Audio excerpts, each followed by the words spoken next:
la délinquance des mineurs. On s'aperçoit en France que la délinquance des mineurs explose.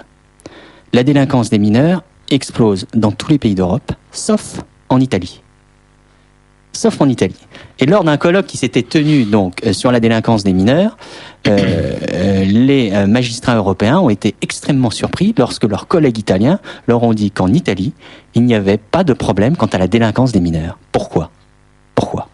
Parce qu'en Italie, vous avez une société qui cultive les valeurs familiales et catholiques.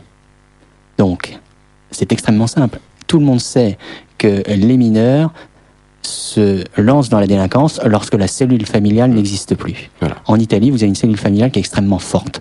Deuxièmement, contestation des valeurs, comme vous le dites, par la télévision, par le cinéma. Eh bien, en Italie, vous avez un frein à cette contestation et il suffit d'aller à Rome pour voir les affiches des partis catholiques ou des associations catholiques pro-vie. Rome est couverte d'affiches et vous avez des manifestations très importantes. Donc vous avez, je dirais, une société qui reste baignée par des valeurs d'ordre, de droit naturel, soutenues par la religion catholique, chrétienne, et une cellule familiale forte. Vous avez eu en France, dans les années 60-70, de la part de la gauche et de l'extrême gauche, une volonté de casser la société dans ses cadres traditionnels, dans ses valeurs, je dirais, traditionnelles. Et maintenant, on s'en aperçoit parce qu'on a des phénomènes de délinquance des mineurs, on a des phénomènes de délinquance ethnique. Donc, tous ces cadres qui tenaient la société, qui ont été brisés, ont laissé libre cours, comme la société, la nature a horreur du vide, eh bien, des comportements sont venus remplacer ceux qui étaient, je dirais, entre guillemets, naturels. Oui, pour alors, parler aujourd'hui. Un exemple en Seine-et-Marne d'un gang ethnique. Alors, l'officier de police nous dit que la structure possède une douzaine de voitures, règne sur l'économie souterraine locale. On en parlera. Ce sont des formations délinquantes qui sont constituées en majorité d'individus originaires d'Afrique noire, qui ont la particularité d'instaurer une violence tribale, ne donnant lieu à aucune concession, avec un rejet violent et total des institutions et un total détachement quant à la gravité de l'acte commis, notent les enquêteurs. Problèmes rencontrés par les commerçants, menaces de mort reçues par le gérant d'un Franprix, réinvestissement de l'argent de la délinquance dans les taxiphones ou dans des boutiques vendant des produits halal.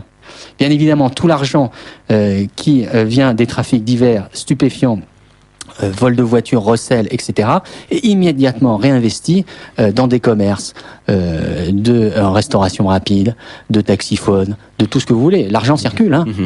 Alors voilà. Et là, je rejoins tout à fait ce que j'ai dit. Les institutions d'extrême gauche qui étaient actives dans les années 60-70 ont parfaitement réussi leur mission. Et elle continue à le faire. On a le sentiment que, en fait, la situation réelle du pays n'est pas prise en compte.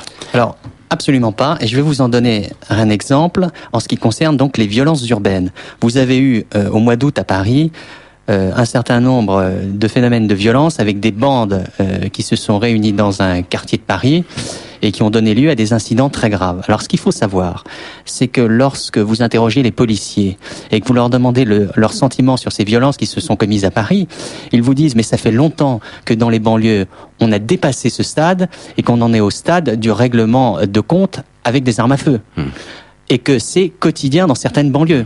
Donc là encore, on a eu un effet de médias à Paris, parce que Paris, c'est Paris, mais il faut bien savoir qu'en banlieue, les règlements de compte, les affrontements entre les bandes sont quotidiens.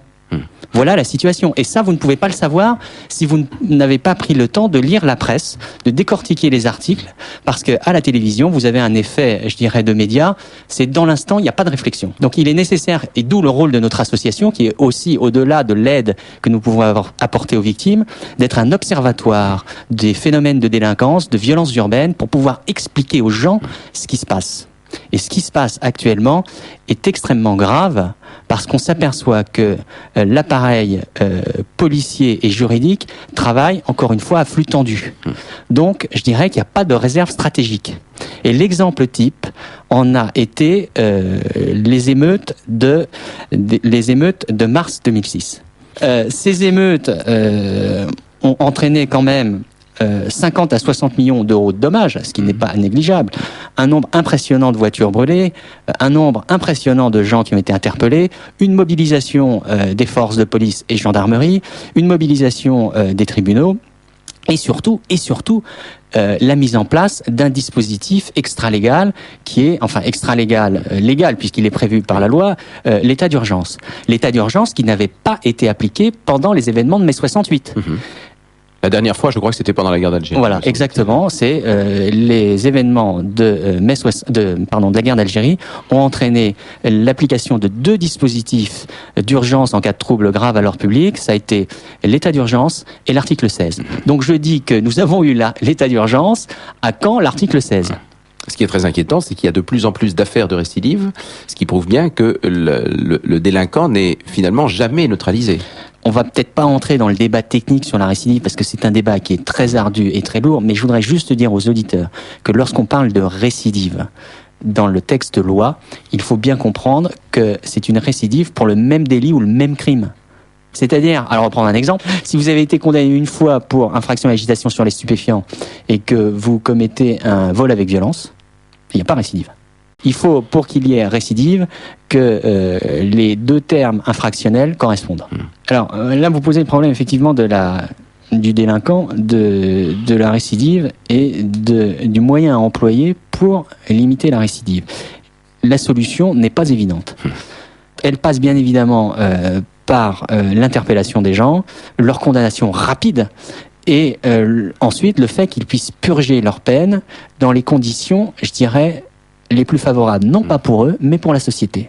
C'est-à-dire à l'isolement, pour qu'ils puissent réfléchir, et dans des conditions, je dirais, humaines, mais des conditions quand même dures, c'est-à-dire pas de télévision quand même.